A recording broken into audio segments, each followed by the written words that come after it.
For the people who are watching, congrats, welcome to the free VIP video. I don't know whether I should look there or there, but congrats, welcome to the free VIP video. And in today's video, we're gonna cover how to never run out of things to say again with a girl while you're talking to her, never feel nervous, and get her extremely attracted in like 5 to 10 minutes of talking to her. So the first thing is for you guys and anybody who's watching this video, you guys are action takers, which I fucking love. You guys have actually taken action to invest in yourself, come here. I could have had like 50 people come here, but I specifically made it in a way where I said, whoever wants to come, you have to message me first. So good on you guys for actually taking action, investing in yourself, taking that first step. So I want you to give you a round of applause. Give yourself a pat on the back. Because that's the first step to actually overcoming any mental barriers that you have, whether it's in dating, whether it's in life, and actually achieving the things that you want. It's taking that first action, taking that first step. So, the first thing I'm gonna cover, and I'll write it down on this board.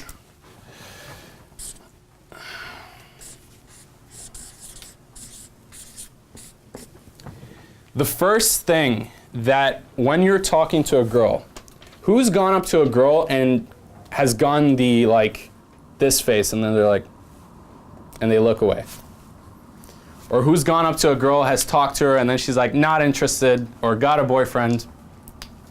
So the reason why girls actually do that is because they simply don't trust you, and they have every reason to. This goes back into like evolutionary psychology. If there was someone outside of your tribe who approached you, came up to you, that would mean that it might be a threatening situation, especially for a woman who has very high value on the scale of reproduction. You know, she carries the baby, she carries it for 9 months. So for you, as an outside tribe member, to go up to a girl, her immediate jerk reaction is to just step away. Okay? And you see this a lot, especially when you go up to a girl and you say, hey, nice to meet you. I thought you're cute. I wanted to get to know you. Sometimes you automatically notice like they start stiffening up.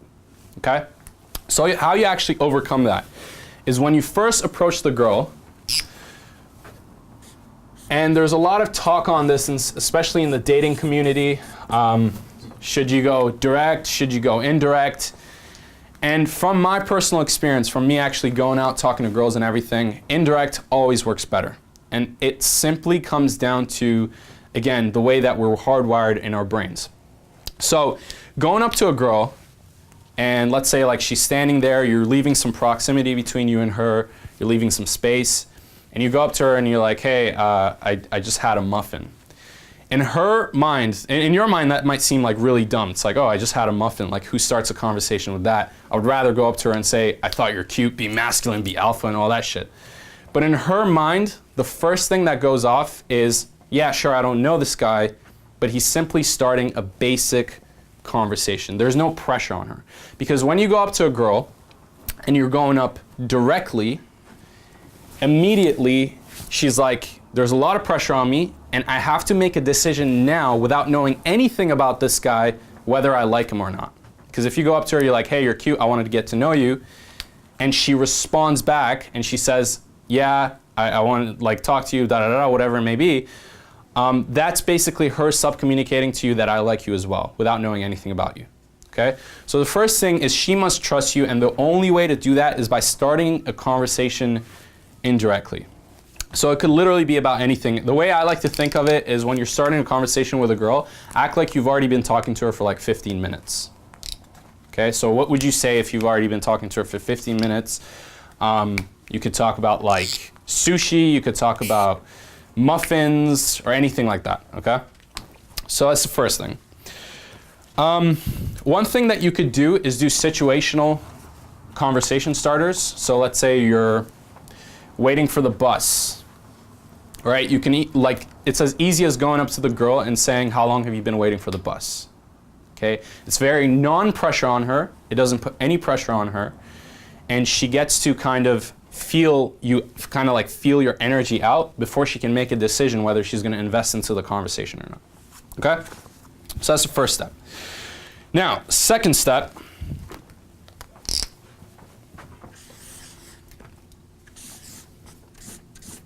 in order for her to want to continue talking to you, she has to be attracted. Does this mean that you have to look good? No. Does this mean that you have to be tall and jacked? No. Does this mean you have to have a lot of money? No. Do those things help? Yeah, sure. I'm not gonna fucking lie. There's a lot of people out there who say like, that stuff doesn't matter. If you have it, it will help. But what's deeper than that is how you're coming off to the girl and whether you can give her that masculine presence that she wants. So there's something that I call the 5 modalities. And it's very simple. When I first start a conversation with a girl, although my verbal communication is very indirect, I'm talking about muffins, I'm talking about like, what food would you pick in this store? If she's at a grocery store, I'll be like, oh, if you're gonna make a salad, do it with this, this, and this. Although my verbal communication is very indirect, there's no pressure on her to perform or have to make a decision, the 5 modalities is very direct, and instantly you'll see it if you're doing it right. The girl will get extremely attracted to you while you're talking to her. So the first modality is proximity. When you're first starting a conversation, there has to be space between you and the girl. So who wants to volunteer for this one? I'll actually demonstrate it right now. Yeah? Okay, come on.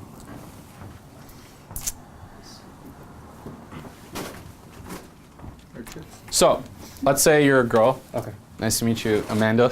Oh, hi. So, if I come up to you and I want you to tell me how you experience it. So let's say you're going about your day and you're looking that way. If I come up to you and I say, hey, what's your name? Amanda. Versus, now do the same thing. I'm like, hey, which one felt less pressure? This one. This one, Yeah. right? And the reason why is it gives the girl time to assess the situation before actually talking to you or anything like that. So if you go up to her, what was your initial reaction when I came this close? Step back. Step back, Yeah. move back, okay? And it may not seem big to you, but subconsciously to her, you're a threat. Even though you might be a cool guy, even though she may actually be attracted to you, again, this goes back to there's a center of our brain called the amygdala, which is like the reptilian brain. Okay, it handles very basic emotions. The amygdala says, go away. Don't want to talk to this guy right now. It's too much pressure, okay? So the first step is to leave proximity. Now, do you want to always have this proximity? No. As soon as you start noticing she's trusting you, she's getting more attracted, all that stuff, you start closing in the proximity. And then a lot of this comes from experience, from experimenting, finding out what works, when she wants you to close it, when she wants you to back away, all this different stuff. And that comes from experience.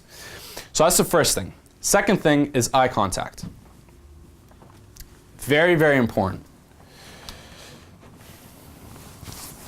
Now, I see a lot of guys making mistakes with this, especially when they're trying to talk to a girl, and they'll be like, Too much tiger eyes. like this the entire time. Too much. My rule is 70-30. So 70% of the time you should have deep eye contact with her, 30% of the time take pressure off. And you can tell by the way that she's reacting to you. So if you look at her face and you notice she's looking nervous, or maybe her body language is a little bit like this, take pressure off by actually looking away. Okay? Take pressure off by opening up the proximity. Okay? But it's very important you do this in the beginning of the conversation. You actually look at her, because what does that subcommunicate? That you're talking to her? Confidence.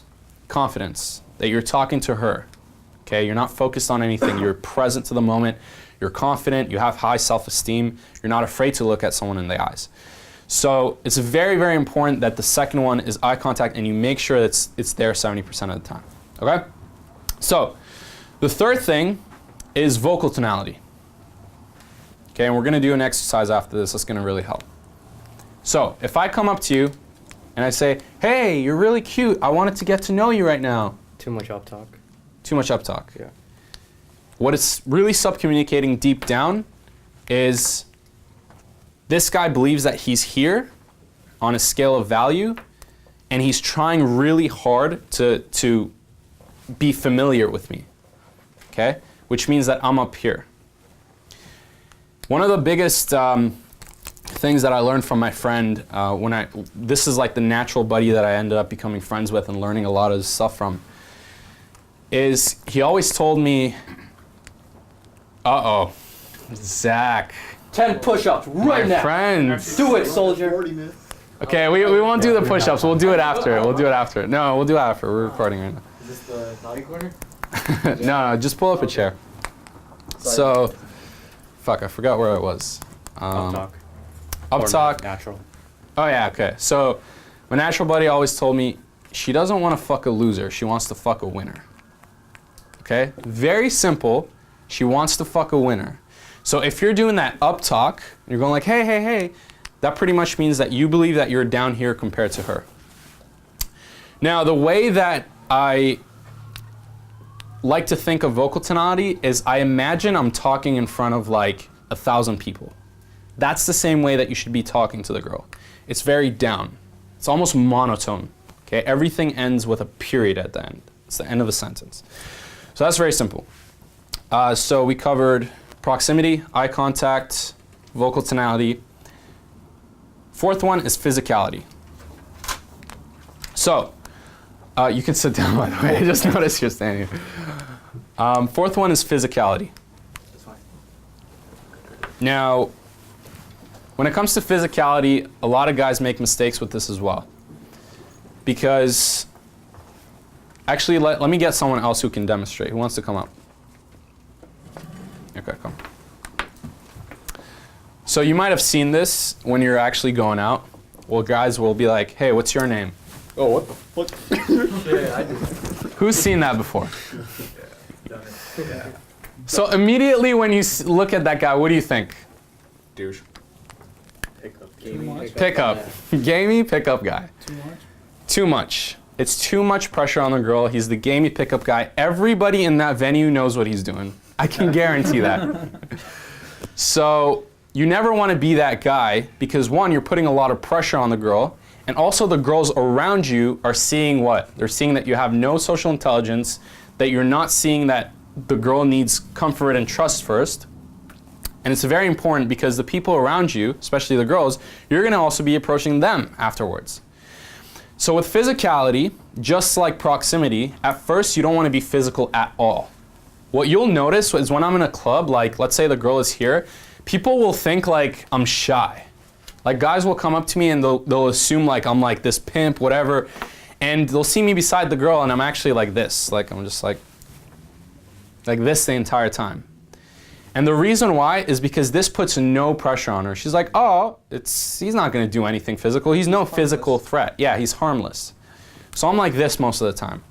Now am I like this? No, I'm not like actually shy, but there's no pressure there on her that I have to like touch her or anything like that.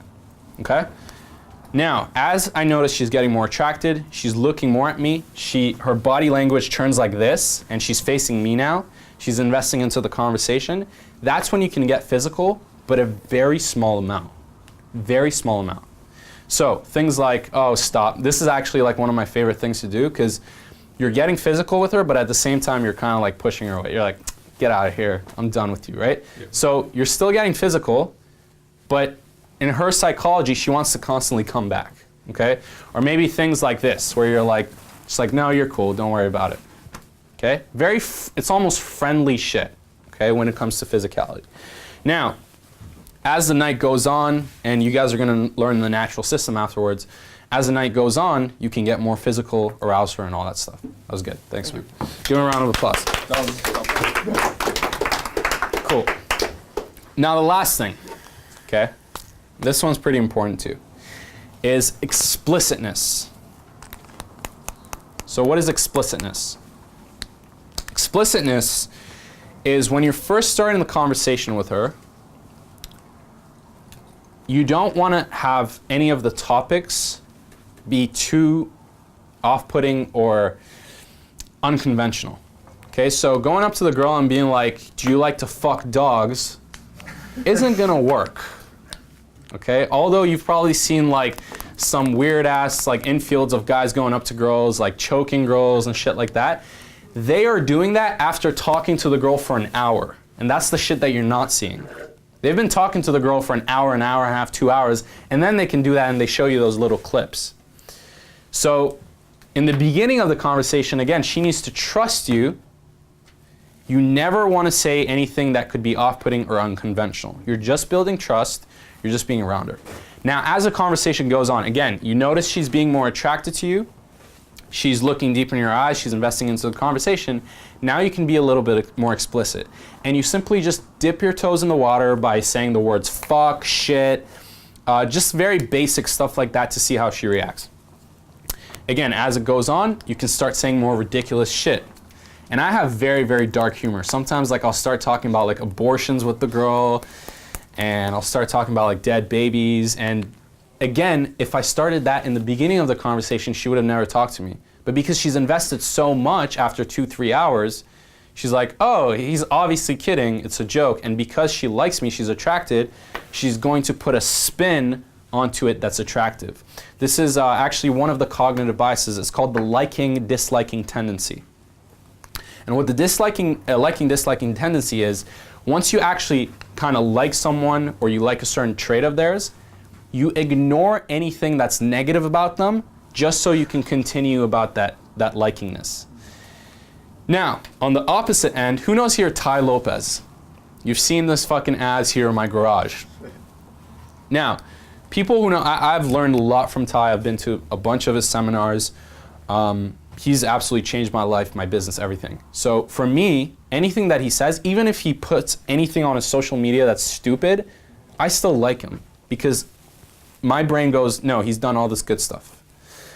Now, most people who don't know him, they immediately dislike him. You get your opinions on Tai, they're like, that fucking douchebag with his Lamborghini, all that shit. And even though if he puts out anything good, no one's gonna listen to it. Why? Because they dislike. So this really plays with that liking, disliking tendency, cognitive bias. So, and that's how you build attraction, and you first need to build trust. Now, oops, let's go with the blue pen. Okay, let me make sure I didn't miss anything here. Cool. Okay, so now, this is where you have to build comfort with her.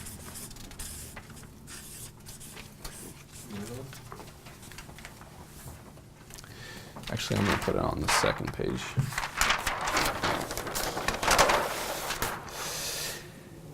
And this is my way of never ever running out of things to say. Okay? So, this is something that I found called the Ford formula. What does these stand for? So when I'm talking to the girl, in order to build comfort, this is, by the way, like 60%, 70% of the conversation. The first topic of conversation, family. Why would I choose family? It's relatable. Relatable? Positive emotions. Depends what kind of family they have. But relatable, yeah, generally speaking positive. Also, generally speaking, it's within that range of like socially acceptable that you went over there. Socially acceptable? Personal. Personal.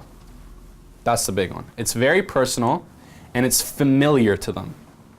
And what's familiar to us is what? Comfortable. So immediately, just talking about her family or your family, you're in the range of comfort, and you're building comfort now.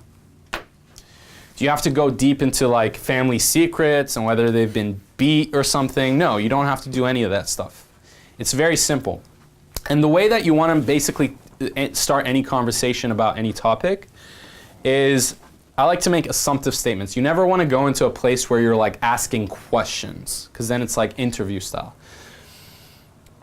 So I might say something like, you look like you came from like a big Italian family, like you're super expressive. Right?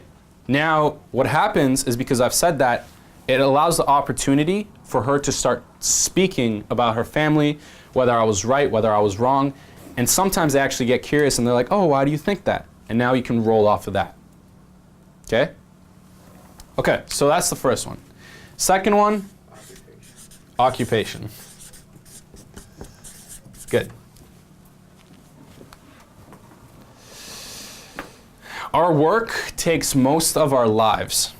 Whether it's negative or positive, it takes most of our lives. So you talking about the occupation allows her to open up about what she feels about most of her life, which again, spikes comfort. Okay? So again, you can say something like, you look like you're in marketing, or you look like you're in this, you look like you're in that.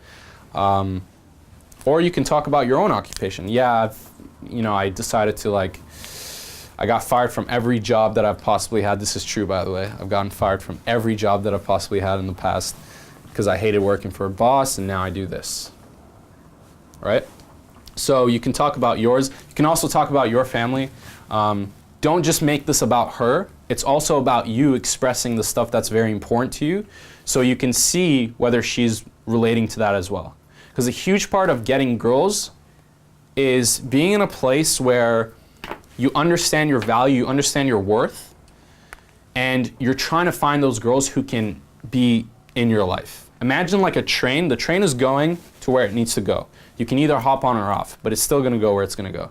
So you have to be like that train. Okay, you're going where you want in life, and you're trying to have those girls hop on, figuratively and literally, who are also relatable to you.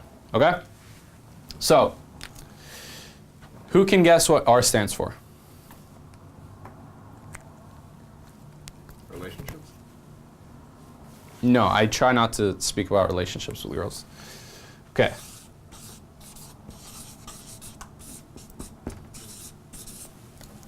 Recreation.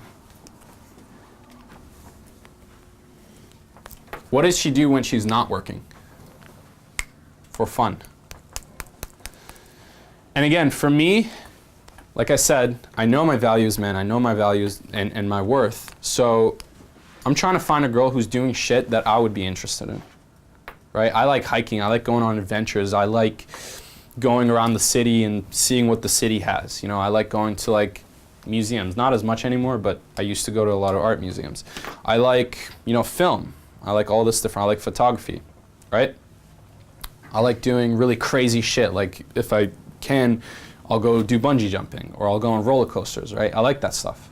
So for me, it's very important to find out what she does for recreation. Is she the type of girl who goes on adventures, or is she the type of girl who does coke on weekends and that's her recreation? So depending on who you are as a person, you might go with one or the other. If you like partying and doing coke and drugs and stuff, that might be your girl. If you like going on adventures and reading and improving, that might be your girl. So it's very important to find out recreation. Anyone can guess what D stands for? Dreams. Dreams. Good. Dreams. Why is dreams so important?